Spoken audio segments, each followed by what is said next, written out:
Loads to talk about today. The first question I have for you is Zinedine Zidane has already publicly said no to Manchester United. And first of all, I said yesterday on the show, anyone who thinks we're getting Zinedine Zidane is off their head. Big up Faz, by the way. By the way, on United Stand, I was dying watching his video where, again, I only saw a clip where it's Zinedine Zidane.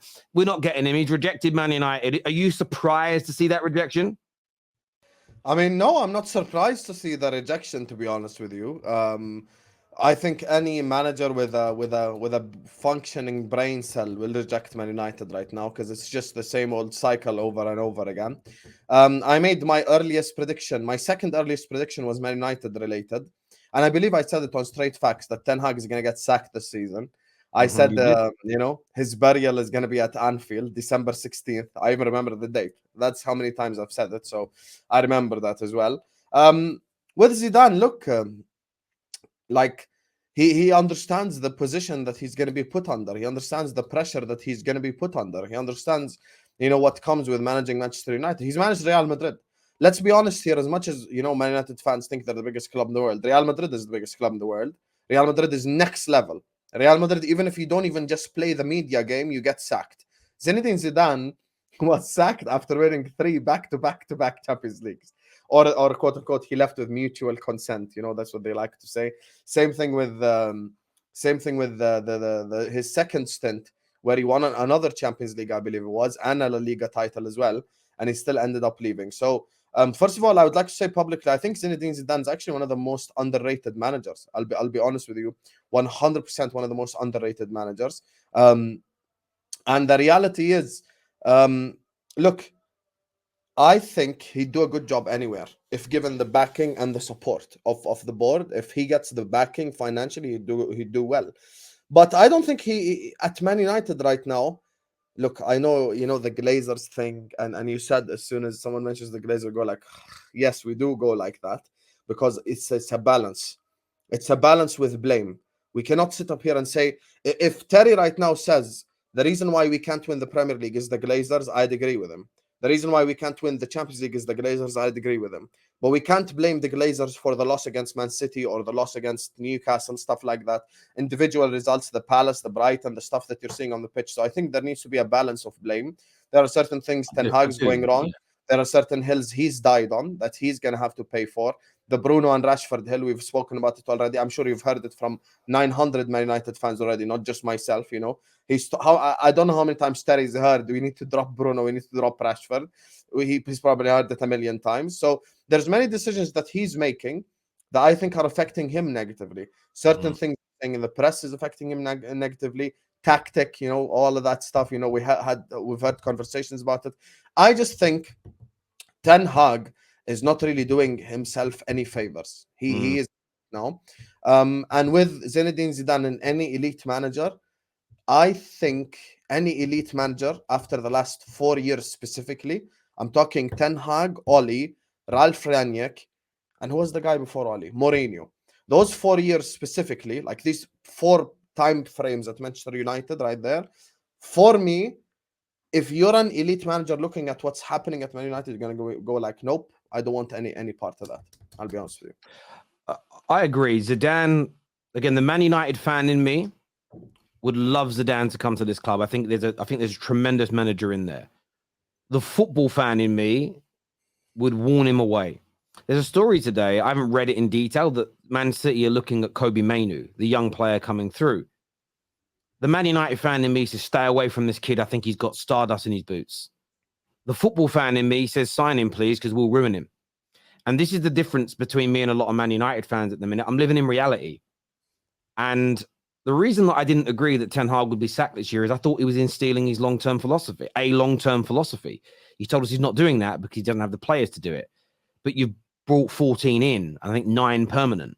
So the fact we understand you maybe couldn't do it from day one, but I understood that we were creating a philosophy that was to, I'm not saying play like Ajax on every blade of grass, but for there to be a kind of foundation of that would be installed in the club and would live on beyond this manager. The fact that we're not, and we're looking to play the same pragmatic short-termism style that we've been doing for 5, 6, 7 years, Ten Hag's the wrong guy. But Zidane, Yes. by the way, is also the wrong guy for this, because you could argue he is a short-term manager because he didn't stay for that long at Real Madrid, but he's not. I don't think he's a short-term manager at a club that behaves short-term and doesn't have a strong foundation behind it. I don't think he'd be a success. I don't think Ten Hag will be a success. I don't think what Big Andrew done at Tottenham, he couldn't do at Man United. What De Zerbi's doing at Brighton, he couldn't do at Manchester United. And I'm not surprised Zidane has said no. To which extent are you talking, though? If you're talking about play style, I think he'd be able to do that at Man United. Like if we're talking basics, foundations, because essentially what's happened, you know, Ten Hag's biggest mistake is not continuing with the same stuff he done last season. Why didn't you just continue with the pragmatic defensive approach?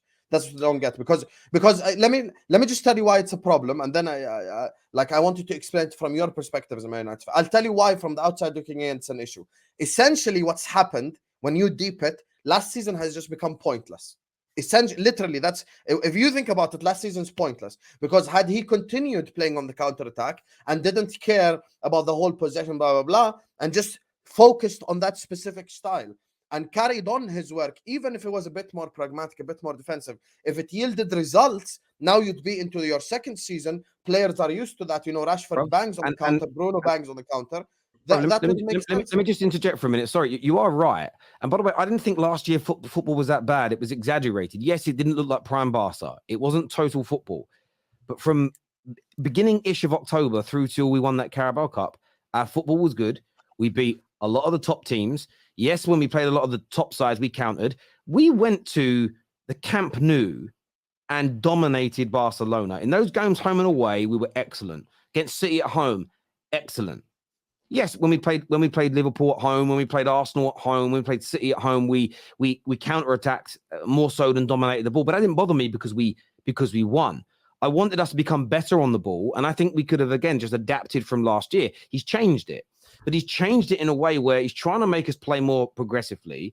We're trying to push two more of the midfielders up, but you can tell the coaching drills haven't been there since day one for us to move the ball in that way. So what if you're going to instill a style, you can't say, let me build a squad for 3 years, then start the training for it.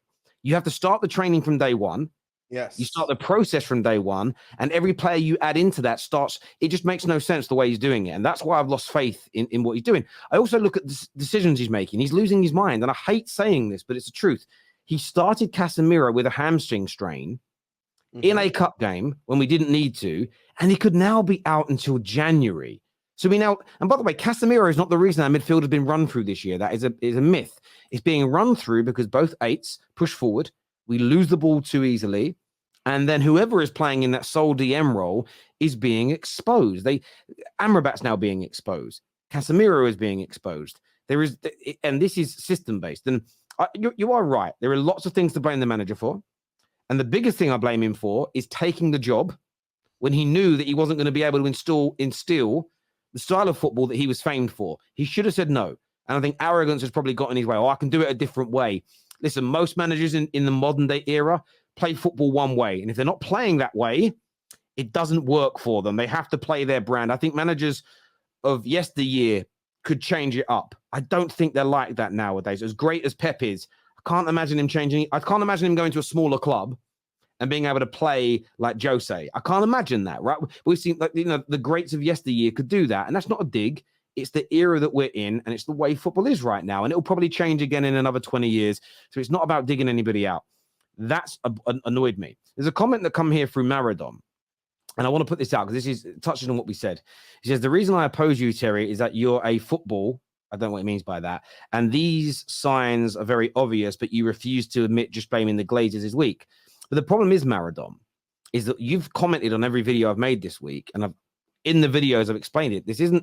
I blame the Glazers ultimately for where we are, but I put blame on the players for downing tools. I put blame on the manager for not instilling his philosophy. I put blame on the manager just a second ago for starting Casemiro in a game that he didn't need to. I blame the manager the other night for not taking Hannibal off sooner. And it meant that we lost our intensity in the press because he nearly got sent off and he couldn't make any more tackles.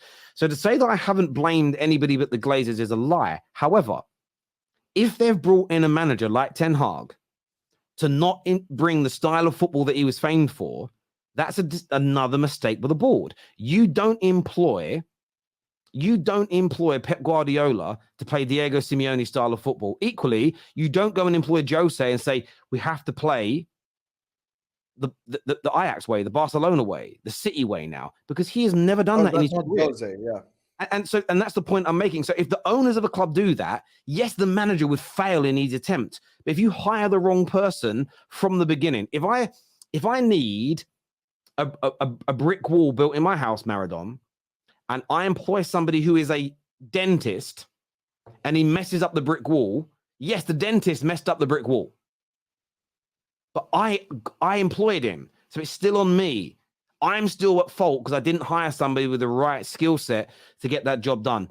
And that's the problem with Man United. And that's why the idea of Zidane frustrates me. The idea of people talking about the Zerbi and Ruben, none of these guys are going to fit. We need, because we're run short, again, what I want and what we need are two separate conversations. And I do feel that Man United fans are struggling right now to separate what we need from what they want. And what we want isn't plausible because the structure isn't there. And what we need is a short-term manager to manage a short-term plan. And we're going to keep failing. And when I look at tomorrow, the media said his job's safe. I think we could get turned over badly tomorrow by a team like Fulham. And when you lose to City, when you lose to Newcastle, even though it's Newcastle's second team, there's an element when you look at the quality of those two sides where you get a little bit of a battering, but they're good teams.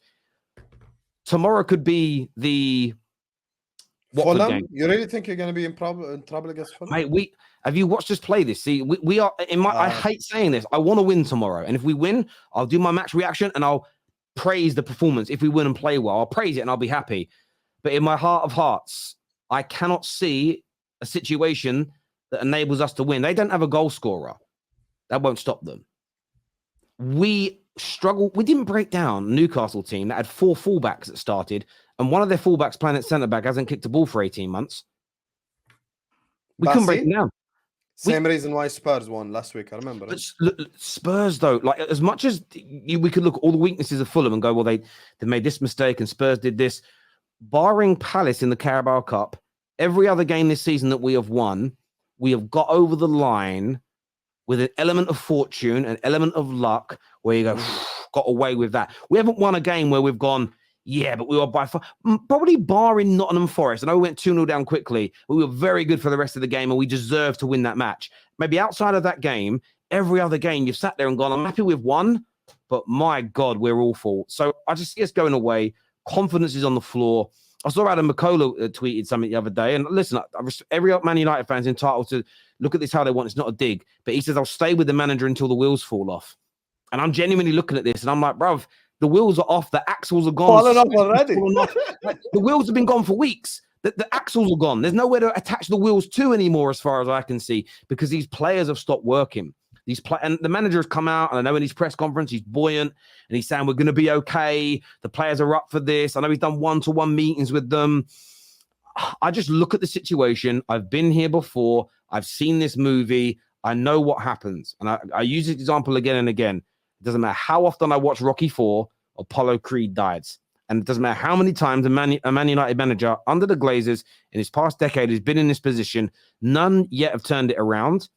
And I haven't seen a single person. I've seen people quote the Fergie articles and this, that, and the other, and where Klopp was year one and where Arteta was year one. That's all irrelevant to me. I haven't seen a Man United manager in this position under this ownership even come close to turning it around once the players stop.